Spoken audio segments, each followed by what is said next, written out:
تو کیسی بات.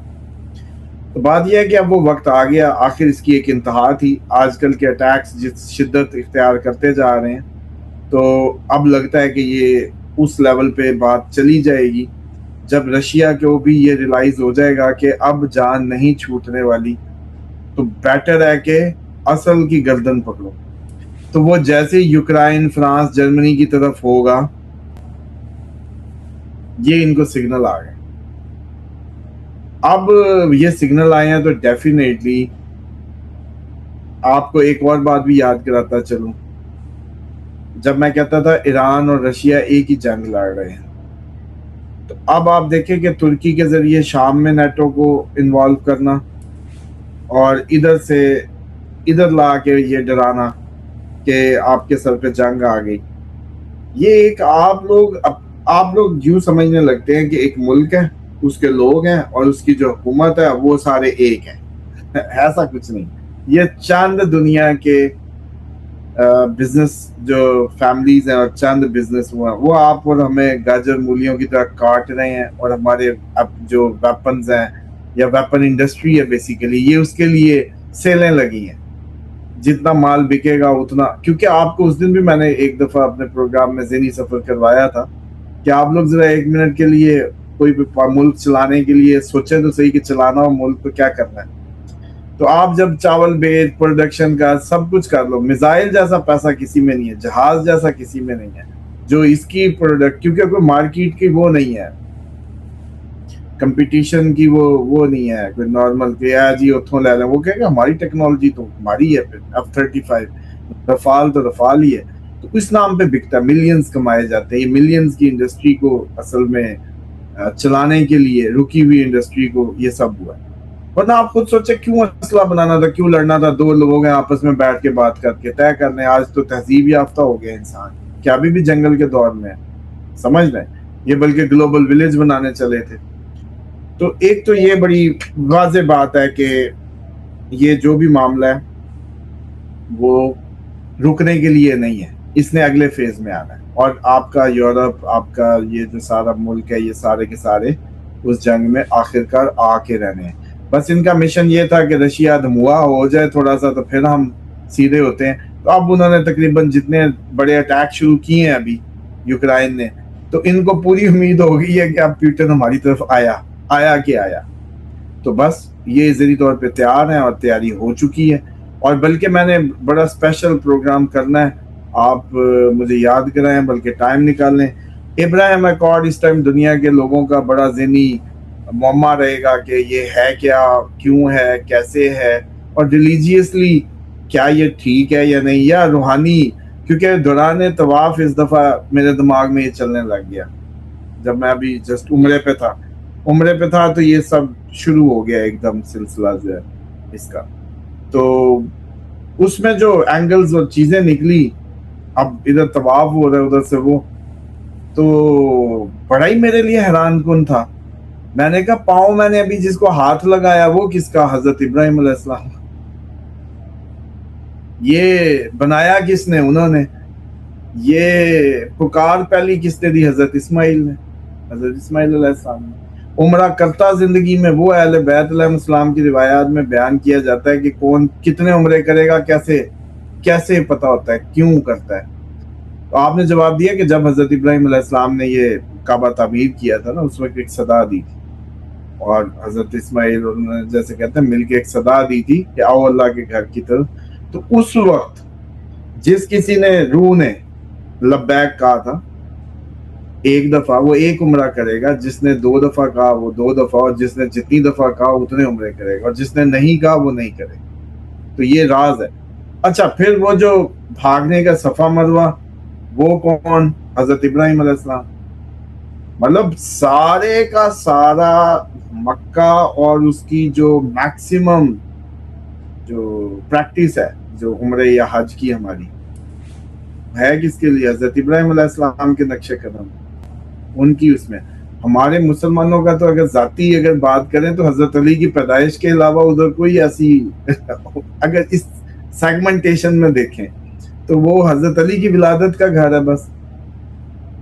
تو اب سوچیں کہ ابراہیم اکارڈ کی بات ہونا مسلمانوں کے لیے کوئی غلط اچھوتی بات نہیں ہے، لیکن لگ ایسے رہا ہے کہ اس کو دیا کسی غلط ہاتھ میں جا رہا ہے تاکہ مسلمان کل کو دنیا امن کی طرف اگر چلی جائے تو کئی ابراہیم کے نام پہ کٹھے نہ ہو جائے.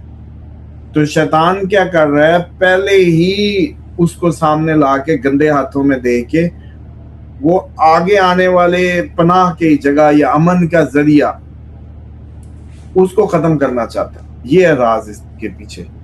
کیونکہ آپ خود سوچیں کہ ہر کوئی سوچتا ہے کہ یہ جنگ جو شروع ہوگی 2 بندے مارنے ختم ہو جائے گی، اگر اس کو آپ نے مذہبی یا نسلی رنگ دے دیا پھر کہاں ختم ہوگی، پھر تو چلتی رہے گی. پھر اس کو ختم کرنے کے لیے کوئی دنیا میں ٹول یا اصول ہوگا.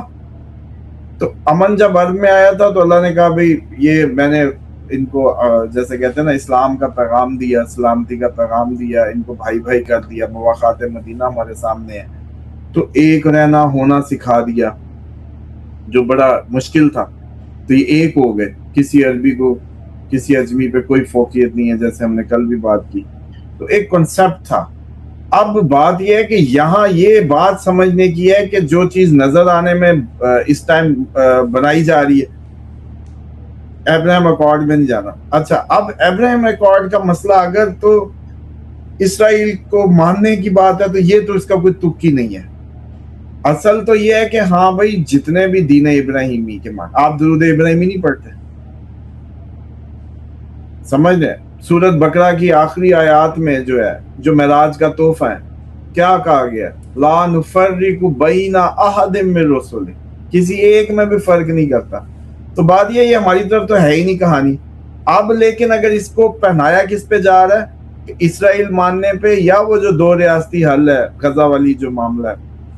تو بات یہ ہونی چاہیے کہ بھئی ابراہیم ایکارڈ اگر امن کے لیے نفرتوں اور دشمنیوں کو جو فضول شیطان نے بوئی ہیں ان بٹوین مذاہب، اس کو ختم کرنے کی تو دیٹس فائن. لیکن 2 ریاستی حل تو وہیں کا وہیں کھڑا ہے، اور وہ سائیڈ کی بات ہے، وہ سائیڈ کی بات ہے، اس کو اس کے اندر نہ انکلوڈ کرو. اور جہاں تک انٹرنیشنل جو ایک اللہ کے ماننے والے ہیں، وہ ہو سکتا ہے کہ ایک مرکز، مطلب جیسے تھا کہ جی ان کا بھی، اب بندہ یہودیوں سے پوچھے بھی وہ تمہارا ہے تو یہ تمہارا جو حضرت ابراہیم علیہ السلام کے جو پاؤں ہیں یہ سارا بنایا ہو، یہ تمہارا نہیں ہے ٹیکنیکلی. تو پھر اس پہ بھی بات ہو جائے کہ بھئی ہم تو سب کو مانتے ہیں، آپ تفرقہ کرتے ہو. آپ لوگوں اس پہ بیٹھ کے بات ہونی چاہیے کہ آپ لوگ جیسے کہتے ہیں کہ تفرقے باز ہیں، ہم تو نہیں، ہم تو سب کو مانتے ہیں، اللہ کو بھی مانتے ہیں، سارے پیغمبروں کو مانتے ہیں. ہمارے لیے ان کے قدم، ان کی ہر جگہ سب. تو 4 چلو ہندوؤں کو بٹھا کے فیصلہ کروا لیتے ہیں کہ بھئی ان سے پوچھو کہ بھئی ہم تو سب کو مانتے ہیں، ہم نگیٹ کہاں کر رہے ہیں، آپ لوگ کرتے ہیں. آپ اپنی بات کے نبیوں کے قاتل آپ ہیں، ڈسٹرکٹیو آپ ہیں. تو اب ابراہیم ایکارڈ کو غزہ اور اس سے جوڑ کے خراب کرنے کا طریقہ بنا ہے بس، کہ کہیں مستقبل کی دنیا میں ایک نہ ہو جائیں. شیطان نے کیونکہ بریک کرنا ہے.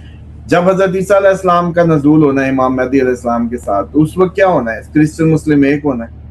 اب اگر ابراہیم ایکارڈ ایک اللہ کے ماننے کی بات آتی ہے، ایک اس کی بات آتی ہے، دین ابراہیمی کی، اس سارے سلسلوں کی بات آتی ہے، تو یس اس میں کون سا مذائق ہے، اس میں شرمانے اور ڈرنے کی کون سی بات ہے. لیکن اس میں بات یہ ہے کہ اگر آپ نے اس کے سینگوں سے گزارنا ہے فلسطین کو، تو یہ غلط ہے. فلسطین کے مسئلے کو اس کے سینگوں سے نہ گزاریں، جو ان کا جنون رائٹ آف لینڈ ہے اس کو اس کے اندر سے نہ گزاریں. لیکن شیطان کی سازش یہ ہے کہ یہ گزارنا اس کے اندر سے ہے کہ کہیں دنیا مستقبل میں اس کے ذریعے امن پہ نہ آ جائے. اب یہ ایسے ہی ہے جیسے وہ سور کے منہ میں کوئی حلال چیز دے دو. اب ٹرمپ کے منہ پہ یہ جو ابراہیم ایکارڈ کی بات ہے، یہ ایسے ہی ہے کہ لوگ اتنی نفرت کرنے لگے کہ اس حرام کے منہ میں کیونکہ ایک اچھی بات دیکھی تو اس کو پہلے نفرت کرنے لگے. یہ شیطان کی چال بیسیکلی جو میں سمجھانا چاہ رہا تھا. جو جیسے میں گھوم رہا تھا تو میں سوچنے لگا کہ یار میں یہ عمرہ جو کر رہا ہوں کس کے نام پہ کیوں کر رہا ہوں؟ تو وہ تو صرف حضرت ابراہیم علیہ السلام کی ساری یادگاریں اور انہی کے طور پہ، اور اس لیے اس چیز کو سوچنا بڑا ضروری تھا، ڈسکس کرنا. چلے اسی پروگرام میں ہی ہوگی، آگے کرنی تھی. ابراہیم ایکارڈ بیسیکلی